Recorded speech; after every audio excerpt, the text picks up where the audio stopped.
Hey guys, today I'm going to talk a little bit about human design and trauma. Can human design help with trauma or help heal trauma? I believe it can. It depends on everybody's situation, the kind of trauma, your life experience, your design, your readiness to change, all of that stuff, your physiology, because you can't push yourself to come out of something before your body is ready. So definitely when you're doing this work, you don't want to re-traumatize yourself. So don't do too much too fast. Titration and pendulation, those are two good words to keep in mind when doing any kind of trauma work. For me, I definitely believe human design can help, and it has helped me get out of my trauma state. So my fiance passed away in May 2019, and I didn't deal with it. And now if you know human design, I am a 3740 cross of planning. I have a 59-6 in my south node, which is like soulmate or not, and the 3740 is a channel of the family. So he was my life, and you know, when you have a belief and you believe something so hard and it's crumbled, you kind of crumble. So like we would see 90-year-olds walking and holding hands, and we would say, we're going to be that 90-year-old couple holding hands. And then we would both cry saying, well, what if you die before me? What if I die before you? Like hysterical crying, just thinking about the possibility of that.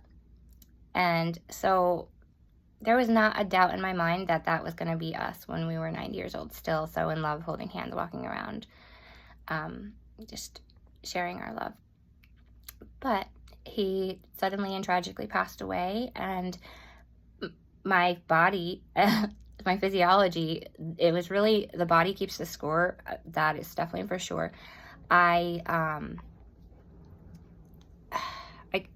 didn't deal with it. I immediately started to distract myself by taking new courses, getting into a new career, working in the mental health field, helping others, being a support worker, and peer recovery specialist in the mental health field.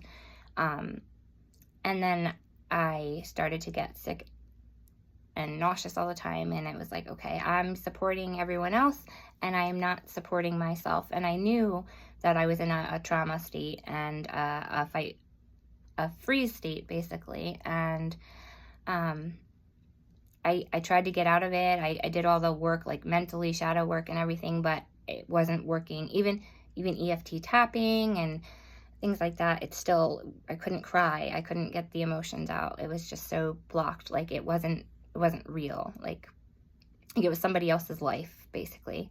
I was so numb to it.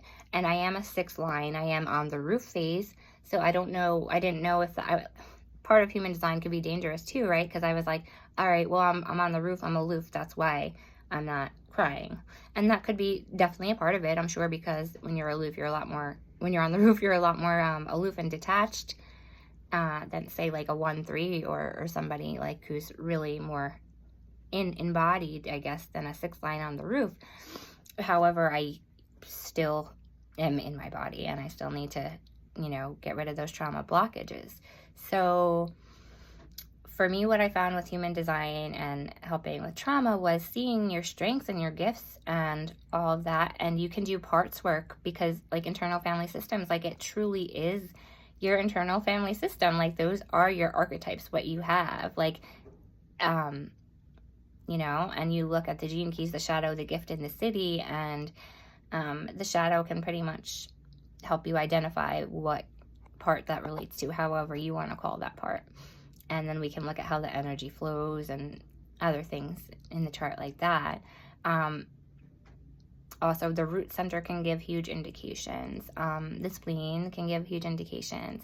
The spleen is all about fears. The root is very like adrenalized pressure. So I think fight, can't speak today. Fight, flight, freeze lives there.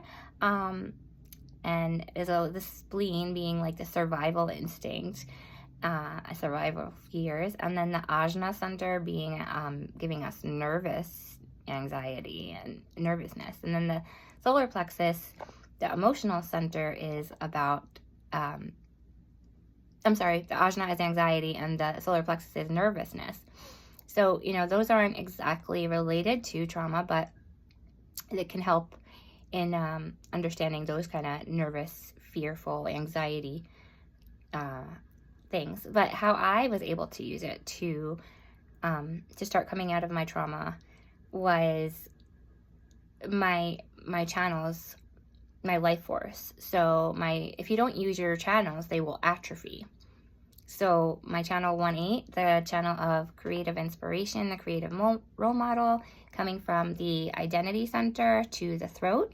It's speaking from the heart of who I am, and it's individual energy, my own creative expression. It's what I'm doing right now. So I started to use that channel to talk about or write about, however I was expressing, about my experience and losing my fiance and all of that. And by using my channel, by using my life force in the way that it was intended, and to creatively inspire others through the struggles I've gone through, Gabe 38 too, it's been very helpful for me to get back in touch with those feelings that I didn't want to feel, to talk about it, to express it. And I also have the 3740. I don't really have much of a in-person in-aura community because my fiance was basically, it was just us two. We worked together, we lived together, we had a baby together. So I have my daughter, of course, she's 5. She's adorable, little manifestor. I love her. But, it's not the in-aura support. If that was my only channel, I think I might be a little bit in trouble, because I would need that tribal support. And I don't have that tribal support. That's the stream of need, and it's about touch, and, so luckily I was able to utilize the channel 1-8, and I know a lot of human design can be intellectualized, and it can become mind candy, but that's not really what it's meant for. It's meant to get into the body. So, there's a lot of information, lots of layers. You might not want to rush it. You might want to work slowly so you can get to understand the energies in your body, and, notice what center they're in.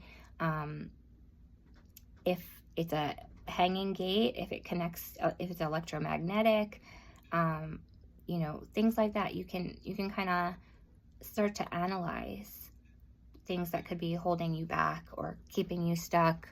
And then as far as it goes for trauma, like I said, you can try to utilize some of your strengths. I know other people who have done the same, and another thing with human design is it gives you your authority back. Like, instead of giving your power away to others, it makes you realize your own intrinsic value, which people who are traumatized, they don't recognize their worth or their value. And all of us, because we are alive, have value to give. We are here for a purpose and a reason. And that's what the system will show you. And it'll show you, and it will give you validation. And that's another thing about trauma. It's about validation. And that's what I want to do in my new program I'm creating, my new membership. I'll have one-on-ones, and I'll have group calls, depending on what people are more comfortable with, because sometimes people just want to do one-on-one and not express in front of a group. And sometimes group healing can be really beautiful. And so I want to try to get people into their bodies to see where those gates or gene keys are in the chart, and related to the physical correspondence, and see if they can feel it there. We'll go deep into how it feels in your body. Start seeing it play out with other people when you connect, and things like that. So validation is huge. Being seen and validated. And, you know, it's funny because human design is not a person, right? It's not like it's a person that can see or validate me. But I guess it's the fact that it gave me the tools to be myself again. And once I've done enough internal work, there comes a time where you need to express it externally. And that's really like your outer authority, right? Like once you've deconditioned all the gunk from your open centers and you're living as your true self, that openness becomes your source of wisdom. So for me, I have an open root, open spleen. I've become really wise about my health and about, you know, things like trauma and survival and fight, flight, freeze, because the root is, you know, adrenalized pressure, and I have an open root, and all that stuff. So it's very helpful for you to get to understand your nature, and it gives you tools to see what you need to be able to start healing and to be yourself again, and not afraid to dim your light. You know, every time you've ever dimmed your light for anybody, you not spoken your truth, you know, you held your pee because you were afraid to ask to go to the bathroom. Like anytime you did not follow a bodily impulse, it creates a blockage in your system. And lots of people are living today, you know, working, seeming like they're fine, but on the inside, are they really? I mean, they're probably in survival mode. A lot of people, even if they haven't had big T traumas, they are in stored survival stress mode. Like picture like a surgeon or a police officer, even me as a support worker, going from client to client, you know, traumatic case to traumatic case, not having time to process that. And then not having time to process your own life because you're working with other clients, you're doing your duties, you're at work, and you just don't even think about these things anymore. You're just keep going and going and going and going. The pattern never stops. And this is about, you know, being yourself, breaking that pattern, getting back into your body, using your life force for good. And the more you use your life force and strengthen those channels, the more embodied you become, and the more, yeah, because your channels are you, and your openness is your receptors. You're receptive to that. So that your openness is the spokesperson for the mind. So all those awful things your mind tells you is coming from your openness. It's not coming from you. It's coming from conditioning. So that's what I hope to do with you in human design, is to help you decondition that and remember that you are a once in a lifetime cosmic event, and you are here for a purpose. And I am here to support you in finding your purpose and reconnecting to that light. And yeah, I hope this has been helpful or inspirational in some sort of way. And I'll talk to you soon. Bye.